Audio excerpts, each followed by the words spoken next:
네, 여러분 안녕하십니까. 2024 충북의 선택 3부 시작하겠습니다. 현재 도내 각 개표소마다 순조롭게 개표가 진행이 되면서 당선자의 윤곽도 서서히 드러나고 있습니다.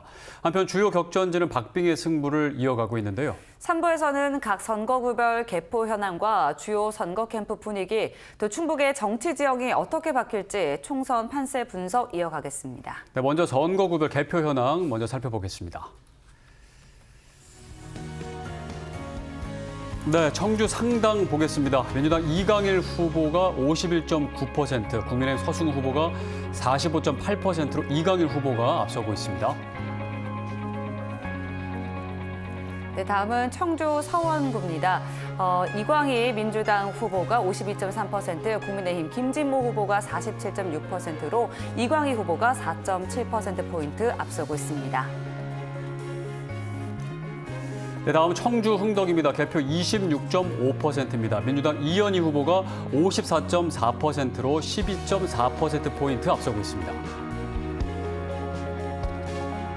네, 다음은 청주 청원 선거구인데요. 개표는 39.3% 진행됐고요. 더불어민주당 손재봉 후보가 국민의힘 김수민 후보보다 0.9%포인트 뒤에 가고 있습니다. 네, 다음은 충주로 가보겠습니다. 개표 43% 진행됐습니다. 민주당 김경욱 후보가 50.5%, 국민의힘 이종배 후보가 49.4%로 1.1%포인트 근소한 차로 김경욱 후보가 앞서고 있습니다. 네, 다음은 제천 단양 선거구입니다. 더불어민주당 이경영 후보 43.3%, 국민의힘 엄태영 후보 47.8%로 국민의힘 엄태영 후보가 앞서고 있습니다. 네, 동남 4군 보은옥천 영동 괴산입니다. 국민의힘 박덕흠 후보가 54.9%로 당선 유력한 상황입니다. 중부 3군 진천 음성 증평 선거구입니다. 더불어민주당 이모선 후보가 53.3%, 국민의힘 경대수 후보 46.6%를 보이면서 이모선 후보가 당선 확실입니다. 네, 13일간의 열띤 선거운동을 마치고 도내 14곳에서 현재 개표가 진행되고 있습니다. 네, 개표소 연결해서 현재 개표 진행 상황 알아보겠습니다. 조윤광 기자 나와주시죠.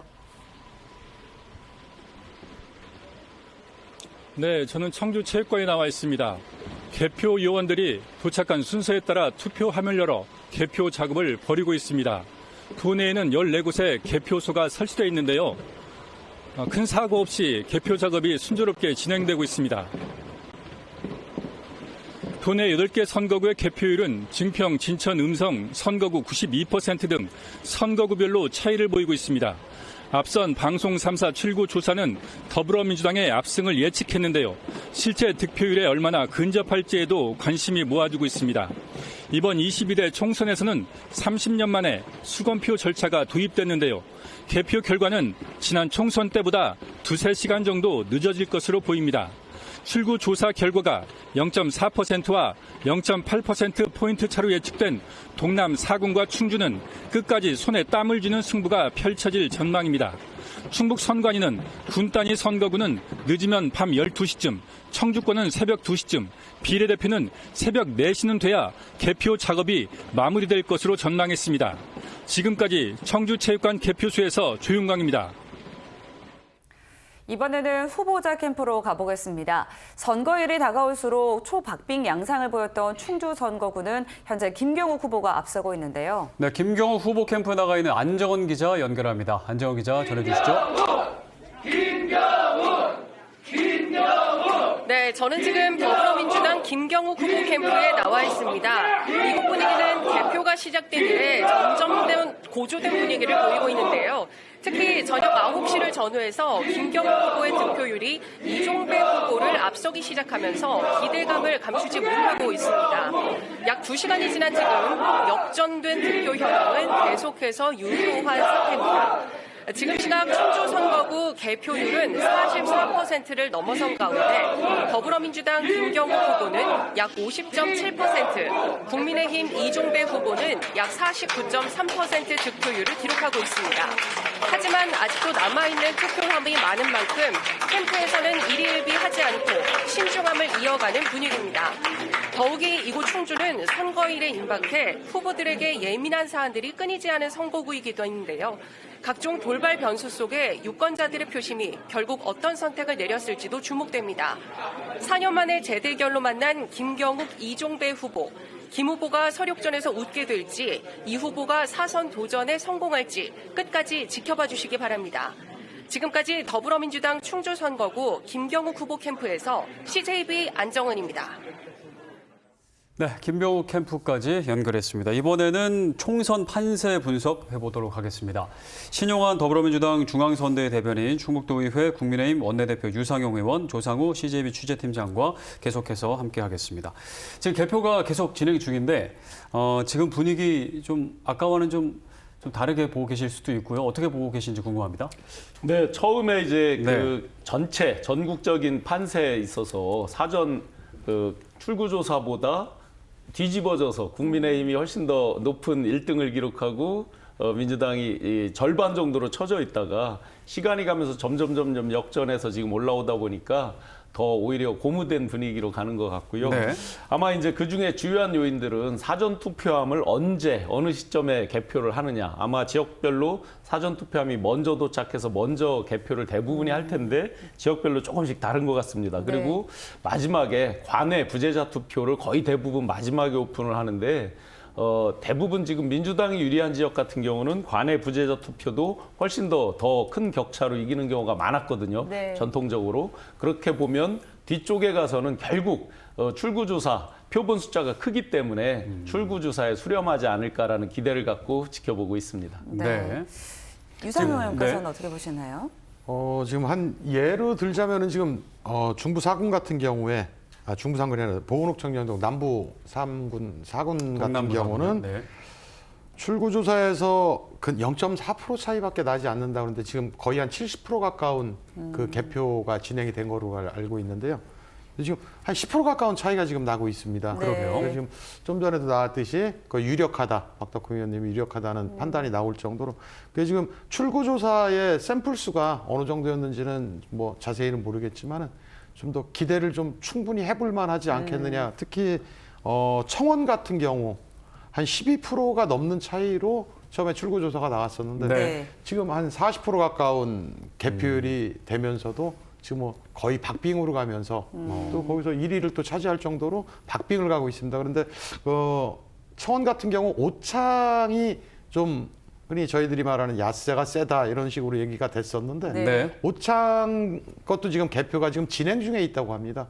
그런 상황에서 이렇게 좀 많이 따라붙어 있고 거의 박빙으로 가고 있다는 거는 끝까지 진짜 새벽까지도 두고 봐야 될 그런 선거가 되지 않겠나 싶습니다. 아니요, 아까보다는 표정이 많이 풀리신 것 같습니다. 아까는 말을 잊지를 못하시네. 지금 자꾸 이제 희망이 좀 보입니다. 아, 네. 지금 출구조사랑 좀 차이가 있는 부분이 지금 동남 4군 같은 경우에 이제 초박빙으로 예상됐었는데 동남 4군 같은 경우는 박덕흠 후보의 어떤 유력으로 지금 가는 분위기고요. 네. 기운 분위기고 그 초박빙이 지금 청원구로 지금 옮겨간 분위기예요. 청원 같은 경우 지금 40% 개표율인데 김수민 후보가 오히려 300표 정도 좀 앞서고 있거든요. 게다가 지금 오창의 표를 지금 개표가 지금 진행 중이라는 상황이라고 하는데 상당히 지금 이제 국민의힘에서는 고무적인 청원구에서 좀 기대를 걸어볼 만한 상황이고 네. 또 이제 충주는 예상대로 지금 뭐 초박빙 상황인데요. 한 45% 좀 개표 지금 진행되고 있는데 한 750표 정도 차이니까 마지막까지 이제 그 개표를 해봐야 당선을 알 수 있는 상황인 것 같습니다. 네. 자, 그러면 이제 이번 총선 결과가 나온 이후에 또 우리 충북의 정치 지형도 좀 변화가 있을 것 같다는 생각이 드는데요. 향후 어떤 모습들이 좀 예상이 되는지 말씀 좀 해주실까요? 일단 중앙정치 지형과 맞물려서 큰 변화가 있을 것 같습니다. 중앙정치에서 만약에 출구조사 또는 그 근처로 비슷하게 결과가 나온다 그러면 아마 오늘 밤 어느 정도 당선자 윤곽이 나오는 시점부터는 당장 윤석열 대통령 탈당해라라는 목소리가 강하게 나오겠죠. 정부 여당 내에서부터 강하게 나오기 시작하겠죠. 네. 그러면서 이제 그 선거를 이끌었던 한동훈 비대위원장이나 그다음 당권을 노리는 분들과의 수많은 이제 당선된 분 그리고 낙선한 분들 간에 이제 여러 가지 암투들이 있겠죠. 이거에 따라서 지금 현재 충북에 예를 들어서 도지사님이라든지 또 다수당을 차지하고 있는 도의회, 시의회 등등 전체적인 역학관계가 좀 바뀔 것 같고요. 그다음에 이제 이번에 당선이냐 낙선이냐에 따라서 민주당은 다선 의원이 없습니다. 이무선 의원이 지금 확실로 떠 있는데 네. 재선 의원이죠. 그런데 만약에 박덕흠 의원 당선된다면 사선 의원 본인이 직접 천명도 했지만 국회 부의장에 도전하겠다 등등 또 이종배 의원 같은 경우도 뭐 만약에 된다 그러면 사선 똑같이 돼서 이미 원내대표를 했기 때문에 이제 정책위장을 했기 때문에 이제 그 다음 순서 이런 것들이 있겠죠. 또 거꾸로 민주당 같은 경우는 완전히 새로운 초선 의원들로 청주 같은 경우에 그대로 이긴다면 네. 초선 의원들로 진용이 갖춰지면서 어떤 새로운 변화의 물결 이런 것들로 인해서 아마 충북 그리고 청주 정치에 상당한 변화가 예상이 됩니다. 네. 어떻게 보시나요? 지금 뭐 변화를 상당히 크게 보고 계시는데 지금 중앙정치 쪽에서는 좀 변화가 있을 수는 있을 수 있겠습니다. 근데 충북에서는 어차피 지금 다수당을 차지하고 있는 도의회가 또 우리 국민의힘에서 가지고 있고요. 또 지사님도 같은 정당에서 있기 때문에 지사님 뭐 그 정책을 하시는 데에는 큰 문제는 없지 않겠네요. 단 하나 이제 국회의원 분들이 뭐 타당의 국회의원님들이 계시다 보면 좀 어려움은 있겠지만 또 저희 지금 당선이 유력하게 돼 있는 우리 박덕흠 의원님 그리고 뭐 엄태영 의원님 같으신 경우가 여당에서 또 중진 역할을 충분히 해주실 분들이라 뒤에서 서포트 충분히 해주실 거고요. 그리고 또 시의회, 도의회 모든 의회에서 도지사를 중심으로 해서 도지사의 입안이나 모든 것들을 같이 도와가면서 하면은 앞으로 다음 뭐 지방선거가 됐던 아니면은 또 다음 국회의원 선거까지 낮은 자세에 임하면서 또 시민과 도민을 위해서 열심히 하다 보면 다시 저희들한테도 많은 시민과 도민들이 응원을 해주고 또 많은 표를 주지 않을까 그렇게 생각을 하고 있습니다. 그렇기 때문에 큰 변화가 중앙에서는 있을지 몰라도 지역에서는 그렇게 큰 변화가 있다고 볼 수는 없을 것 같습니다. 네. 예. 지금 청주가 지금 관건인데요. 지금 저 개표대로 이강일, 이광희, 이현희, 송재봉 이 네 분의 어떤 초선들이 당선이 된다면 상당히 어떤 민주당 네 분이 다 강성파이기 때문에 어떤 그 충북의 어떤 정치의 어떤 주도권을 민주당이 가져갈 확률이 저는 높다고 보고요. 네. 특히나 이제 충주 같은 경우에 지금 이제 김경우 후보가 승리했을 경우에 그러면 6대2 정도가 되거든요. 그러면 국민의힘이 충북에서 굉장히 위축되지 않을까. 민주당이 굉장한 어떤 그런 그 세대 교체와 함께 네. 굉장히 어떤 정면에 부상하지 않을까. 거기에 따라서 유상용 그 원내대표님한테는 좀 죄송한 말씀이지만 단체장들의 어떤 입지도 굉장히 좀 조심스러운 행보를 갈 수밖에 없지 않을까 이렇게 저는 생각을 하고 있습니다. 특히나 네. 아직 결과가 나오기 전에 뭐 섣부른 이제 말씀이지만 이번에 이 현 정권의 오만 정권 심판 이런 거에 한복판에 우리 지역의 핫 이슈도 있습니다. 오송 참사에 대해서 제대로 대처하지 못한 부분 그리고 제대로 사과하지 않고 넘어가고 나중에 이제 어쩔 수 없이 사과하는 듯한 모습들 이런 것들이 이제 굉장히 도민들에게도 오만하게 비친 측면이 분명히 있고 특히나 이제 김영환 도지사께서 윤석열 대통령 하는 어떤 것들에 대해서 호응하는 SNS 글을 쓰고 하는 과정에서의 도민들의 어떤 불쾌감, 또 굉장히 도민들이 그에 대해서 어떤 분노 이런 것들도 계속해서 있었기 때문에 만약에 결과가 그대로 나온다 그러면 서로 각각의 책임론을 따질 때 네. 물론 국회와 행정은 다르지만 연속선상에서 틀림없이 그런 여파 파장이 크게 미칠 거라고 생각이 됩니다. 그러니까 말씀하신 것처럼 그 총선 표심에 영향을 준 논란들이 있었을 것이다. 그게 이제 켜켜이 쌓여와서 지금 표심으로 드러났다고 보시는데 개인적으로 생각하시기에는 좀 어떤 논란들이 좀 선거 결과에 영향이 좀 있었을 거라고 좀 당연히 보세요? 뭐 다들 네. 말씀하시지만 네네. 정우택 의원이 중간에 낙마를 하고 서승 상당구요? 후보가 상당구에서 어떻게 그런 돌발 변수가 생기는 바람에 청주 전체 어떤 국민의힘이 굉장히 초반에 이제 혼선을 겪은 부분, 그 부분이 좀 뼈아픈 어떤 국민의힘에서는 그런 부분 같고요. 네.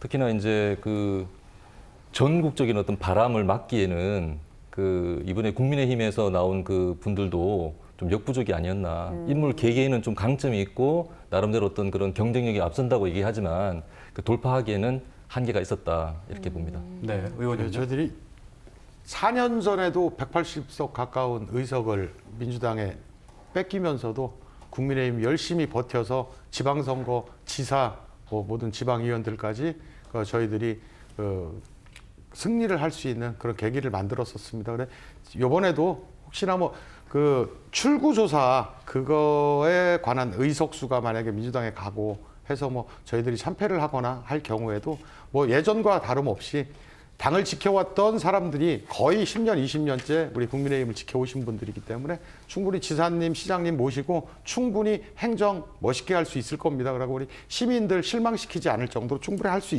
있을 거고요. 그러니까 4년 전에도 겪었던 일이기 때문에 이번에도 만약에 그렇게 된다면 충분히 극복할 수 있는 그런 힘을 가지고 있는 게 우리 국민의 힘입니다. 믿어주시면 됩니다. 조금 네. 차이점이 있다고 생각을 합니다. 4년 전에는 그 여당이 민주당이었습니다. 그 4년 전 선거에서는. 그런데 지금 이제 정권을 가지고 있는 여당의 입장에서 2년 정도 아직 정권의 이제 절반도 지나지 않은 상태에서 치러진 선거에서 어떤 정권 심판이라는 걸 시대적 현상으로 만들어내고 네. 이에 참패를 한다 그러면 아마 상당 부분 내홍을 겪지 않을까라고 생각이 되고 아까 책임론 중에 여러 가지 있는 중에 우리가 빼먹은 게 지금 이제 당선 거의 유력으로 이렇게 올라오고 있지만 보은옥천 영동 괴산의 박덕흠 의원 당선 파티 논란 이런 부분을 제가 시장을 돌면서 이렇게 지역민들을 만나 뵈니까 우리를 핫바지로 하는겨 하는 그런 지역의 정서가 굉장히 많은 거예요. 자존심을 건드렸다. 우리가 이제 대통령도 자꾸 국민들의 자존심을 건드리는 논란들이 많았잖아요. 바이든 날리면 논란. 어느 게 답인지 모르지만 자꾸 그걸 갖추고 국민들하고 싸웠던 거. 이거 역시나 자존심 건드렸듯이 대파 논란 이런 것도 빨리 그냥 내가 잘 몰랐다 하면 쉬운 거를 그 뒤에 이제 여러 가지 논쟁을 키워나간 측면 마찬가지로 이건 우리 지역민들의 직접적으로 와닿는 그 핫바지론 그런 자존심을 그렇게 하고도 또 거꾸로 상대 후보랑 계속해서 소송전을 펼친다든지 이런 것들은 분명히 네. 뒤에 후유증이 있을 거라고 봅니다. 네. 알겠습니다. 잘 들었습니다. 오늘 세 분과 함께 또 총선 판세 분석 함께 해봤습니다. 오늘 말씀 감사합니다. 네, 감사합니다.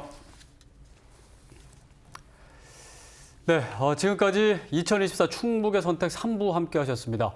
여러분의 한 표가 어떤 결과를 낳을지 계속해서 저희 충북의 선택과 함께 해주시기 바랍니다. 네, 2024 충북의 선택 3부 여기서 모두 마칩니다. 함께 해주신 여러분 고맙습니다.